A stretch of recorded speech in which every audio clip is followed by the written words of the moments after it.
Bismillah ar-Rahman ar-Rahim, alhamdulillah, wassalatu wassalamu rasulillah, sallallahu alaihi wasallam. This is a video response to one of the Daees, may Allah bless him, very knowledgeable brother, a lot of great work, may Allah bless him and protect him, who has come up with a video that could be interpreted in different ways, especially by feminist sisters and feminist brothers. The brother is doing a lot of great work again. I pray that Allah subhanahu wa ta'ala blesses him for his great work. And I think he has given a disclaimer that is not very clear.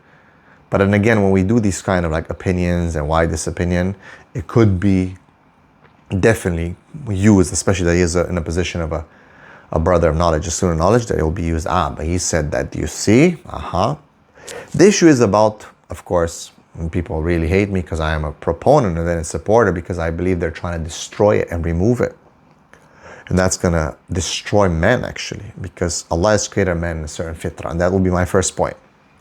Bottom line is, it's about ta'addud, polygyny.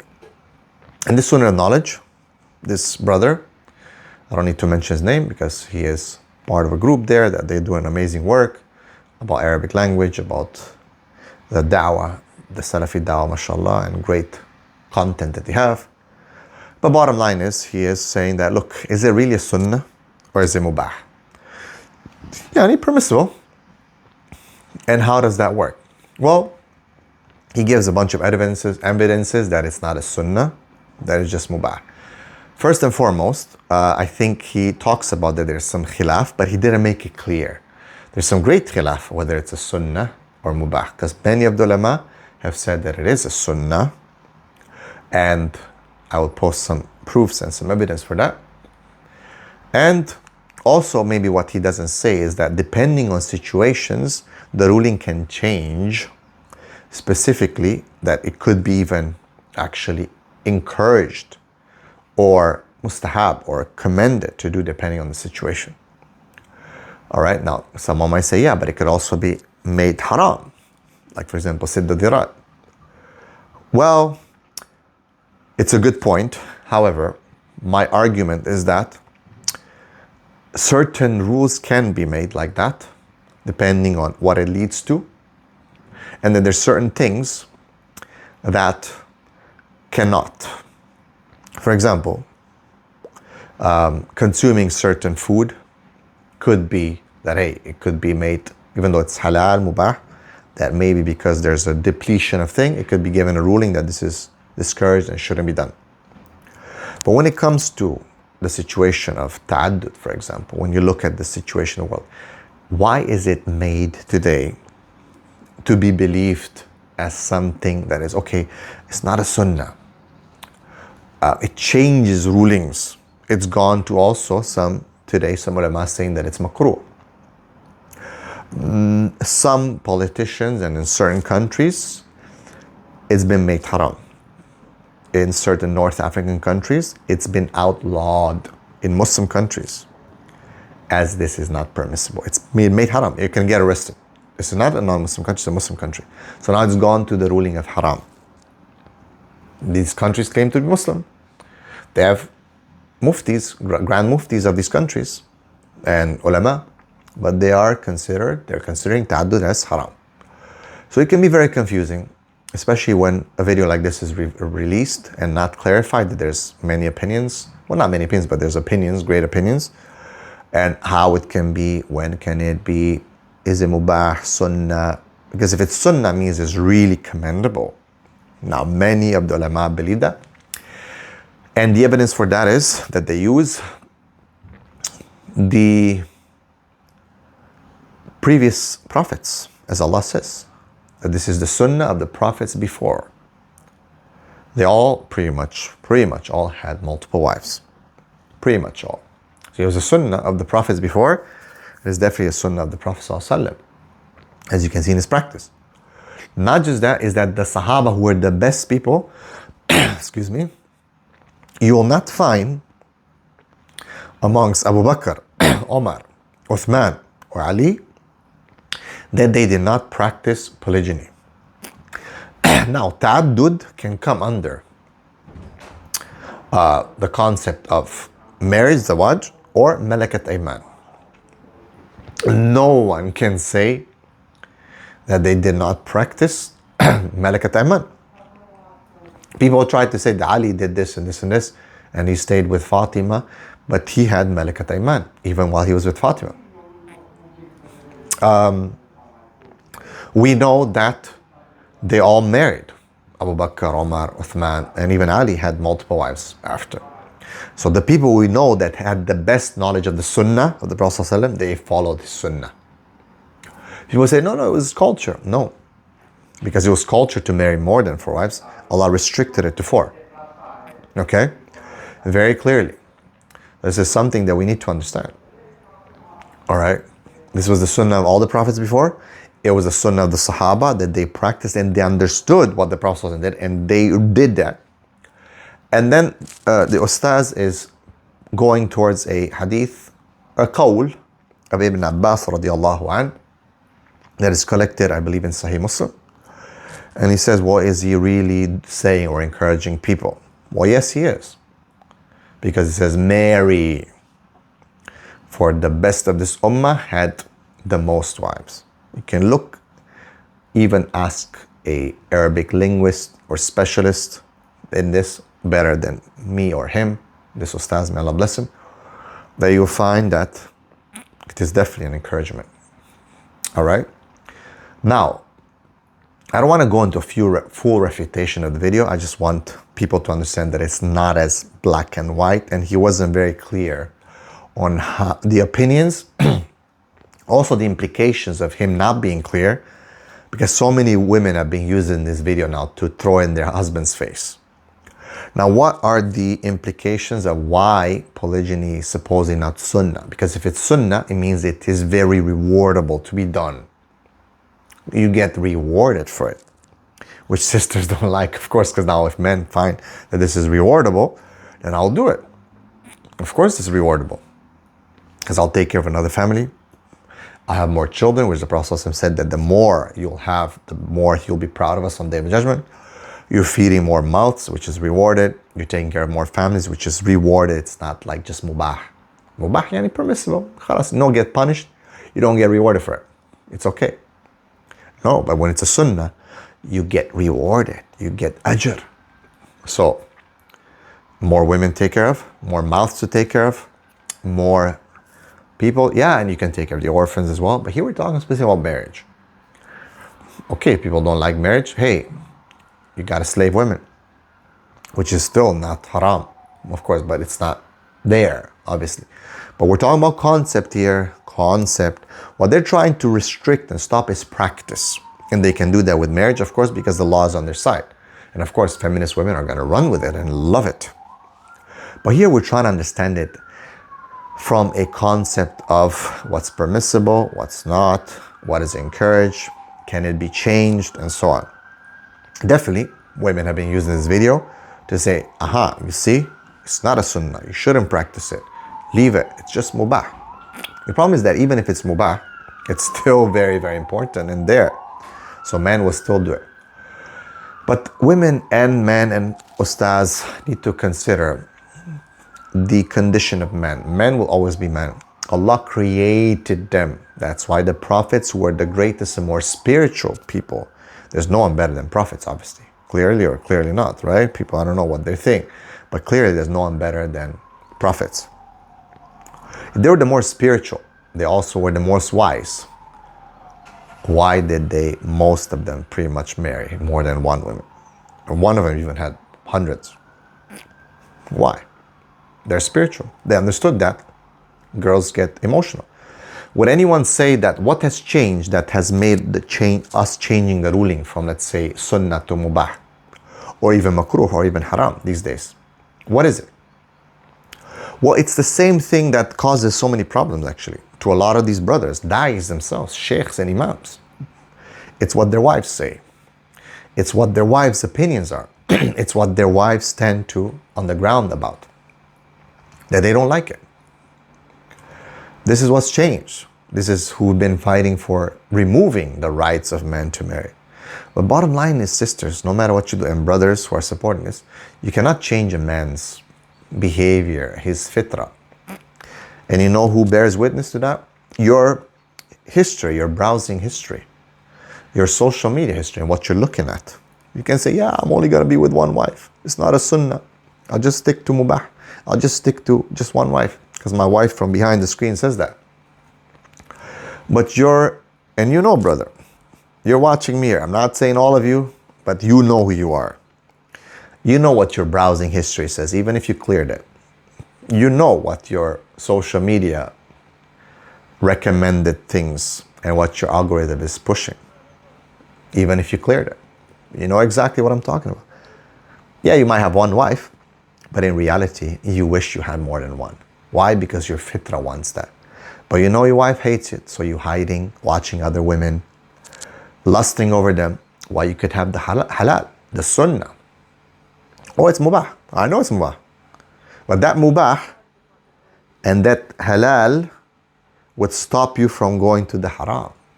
Doing the mubah would stop you from doing the haram. But no, you decide to stick with the haram and to scroll, checking hijab tutorials and checking these girls twerking or whatever the heck they're talking about. Look at this history. I deal with these cases every single day. Today, sister came up. Brother, tell my husband, look at what he's looking at. Look who's he liking. Look what he's following. Oh yeah, but polygyny is makruh. It is just mubah, meaning don't do it. You will not do it. Okay, so go and watch the reels of the girls shaking their booty. Why? Because this is how your fitra is, man. You cannot change the fitra of a man. Mithna wa thulatha wa rabi'. They're marrying 2 or 3 or 4. By default, it was 2. The istithna, the exception is, oh, ma malakat aymanum. Or if you cannot be fair to your wives, fairness. You cannot be just to them, give their emotions and what they need and all that. Then guess what? There's slave women, so still polygyny, but there's no, the accountability is not on the level. You don't have to be fair with slave women. Oh, Islam is such an unfair religion. Well, Islam is a religion of fitra. Allah created that way. So if you analyze the tafsir, and I challenge you, it's not my opinion, go tafsir ibn Kathir, that all of you would, or at-Tabari, or Jalalain, or whatever you want, and look at the tafsir of the ayah in Surah An-Nisa. Mithna wa thulatha wa rabi'. 2 or 3 or 4. Look and read the tafsir. And if you cannot be just, then one. Oh, ma malakat aymanukum. Or what?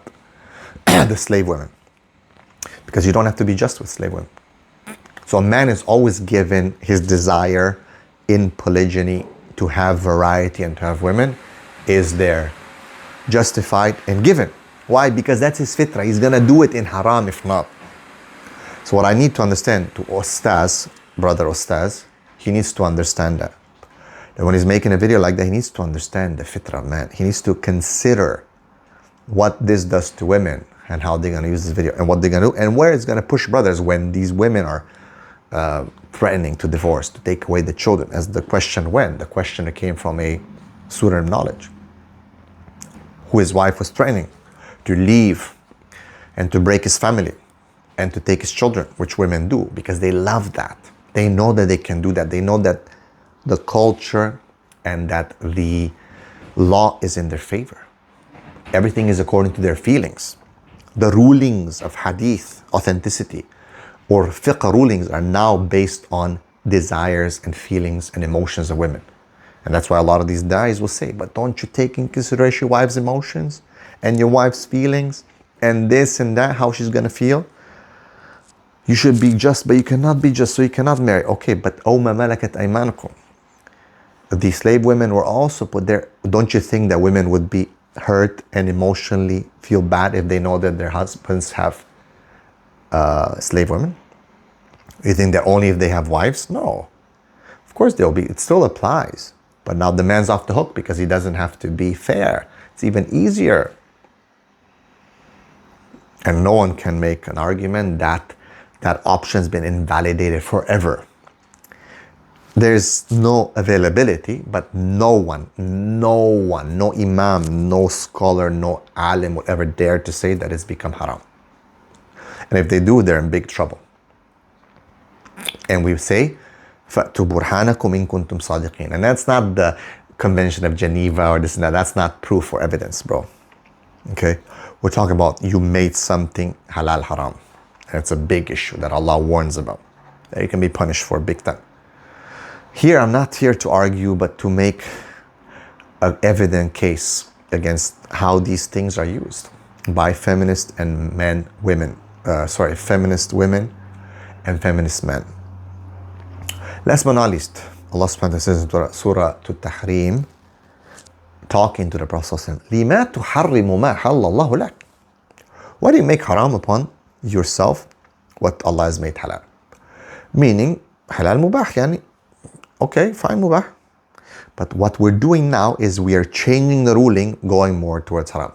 It was, let's say, there was definitely huge, strong opinions, 100%, that this is Sunnah, that all the prophets before did it, that the Prophet did it, that the great Sahabas and many of the Sahabas and Tabi'in did it, and it only recently that's been really pushed back due to the cultural and economic and political implications. It's changed. Now it's supposedly halal, mubah, okay, but also makruh, according to some today, some ulama, and some who are saying that, no, don't break your family, meaning yani, it's mubah, but it's makruh. Don't do it. It's permissible, but don't do it. That means it's makruh. And it's discouraged. That's what it's doing. And many countries now are making it haram and has made haram, like Tunisia, I think, and Algeria maybe, and Turkey for sure. So now it's becoming haram. But with such lectures, again, if it's not clear, and I'm not saying that the brother is not, I know he's aware of the opinions, and he's just trying to give one, I guess he maybe has good intentions to make it makruh in a sense, or aiming towards that so that the brothers don't break their families. But bottom line is, why are all these changes? This is my main point. It's coming back to what? To one thing and one thing only. Women's emotions. The authenticity of hadith based on women's emotion. The rulings of fiqh and fatwas today always have to take into consideration women's emotions. Everything seems to mustalah al-hadith, yani, establishing what the hadith goes back to women's emotion. If women agrees to it, okay. If women doesn't, oh, problem. From the life of the Prophet ﷺ, from those sensitive things that they hate, it's based on women's emotion. Interpretation of hadith, of intimacy and angels cursing and majority of women hellfire and this and this and this. And this. Oh, no, we interpret it on women's emotions. Yeah, the Prophet ﷺ, he didn't go based on, yes, women's emotions are important. We want to be kind to them. Yes, all these don't invalidate that. The bottom line is, لِمَا تُحَرِّمُ مَا أَحَلَّ اللَّهُ لَكَ تَبْتَغِي مَرْضَاتَ أَزْوَاجِكَ. What are you looking for? You're looking to satisfy and the emotions of your wives. If that's the ruling or the case, why these rulings are changing, why a man shouldn't do ta'addud or anything else, that is wrong. If a man decides to, for whatever reason, that's his thing. But if people are now making the point that we shouldn't marry, we shouldn't, it's discouraged, makruh, even though it's halal, mubah, it's because you're doing tabtaghi mardata azwajik. You're just seeking the pleasure of your wives. Guess what? If you're going to go based on the pleasure of your wives or women in general, you'll go astray. Mark my word. Not because I say so, because many of the ulama have had this. Many hadith prove that. And that's why women don't rule. They're not in the ruling parties. They're not judges. And even though people say, yeah, but there was a judge here and a judge there, and Omar put some woman in charge of the market. Okay, go be in charge of the market. But you're not going to be a khalifa. You're not going to take those major decisions that men have to take, because you're just not being created for that. And when you follow females' opinions, it can destroy and mislead. And that's why many men have to clear their internet searches, sadly, because Allah created you in a certain way, and you are invalidating something that is meant mubah for you. Therefore, you're going for something else. If bread is, invalidated, now it's mubah, guess what? I'm still hungry. I'm going to go for something else. If Allah has given you mubah, ta'addud, and I'm not saying everyone's going to do it, but now you're fighting against it and you're making it makruh and difficult and hard and harsh on it, guess what? Browser history, man. That's all I can say to you. Browser history. algorithm on your Instagram and your Snapchat. Duck, what you watching, bro? You can argue with me as much as you want to, but you know what I'm saying. You know I'm right. You know that what I'm saying is. So, I'll leave you with this. لِمَا تُحَرِّمُ مَا أَحَلَّ اللَّهُ لَكَ. Why do you make haram, not permissible, hard on yourself, what Allah has made permissible? تَبْتَغِي مَرْضَاتَ أَزْوَاجِكَ. You are seeking for the pleasure of your wives. You're never going to find their pleasure, bro, fully, 100%. And if the deen is ruled according to their pleasure, when that's what you get, this gay LGBTQ Islam, weak Islam, all these colorful Islam, these changes, this politically correct Islam, all this rubbish that we see today is destroying the ummah. And then you're wondering why your children are becoming gay and transitioning. May Allah protect us. Do not give up. What Allah has permitted, that's it. No one can change. There is a reason why. It's not just because it's there. Yeah, it's just there. It's just there, but don't do it. No, there's a big reason. And that reason is that men will always be men. And if you tell them to be nothing than men, to be weaker, then they become women. They transition. They take hormones and they become homos. And you see what's happening right now. You're telling men to stop being men, to deny their fitra. I'm not saying to just let their desires, but Allah has capped it and put in a specific way and a specific thing that's permissible. Because if not, my brother, clear your browsing history, bro. But guess what? You can lie to everyone. You can lie to anyone. You can lie to your wife. You can lie to the community. You can lie, you're an imam and a scholar, whatever. You can lie to anyone. Okay, but you cannot lie to yourself and you cannot lie to Allah. Clear your browsing history. Or you who thinks that polygyny is makruh.